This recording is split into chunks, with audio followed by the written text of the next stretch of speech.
«Эхо Москвы» в Уфе и ProUFU.ru представляет рубрику «Говорим по-башкирски». Аплодисменты. Алкыштар. Бурные аплодисменты. Көслü алкыштар.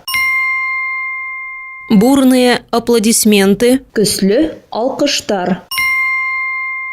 Отчет Ирика Елалова о работе администрации завершился бурными аплодисментами. Ирек Ялаловтың қала администрациясының эше турасында отчеты көслü алкыштар менен тамамланды. Отчет Ирика Елалова о работе администрации завершился бурными аплодисментами. Ирек Ялаловтың қала администрациясының эше турасында отчеты көслü алкыштар менен тамамланды. «Эхо Москвы» в Уфе и ProUFU.ru представляет рубрику «Говорим по-башкирски».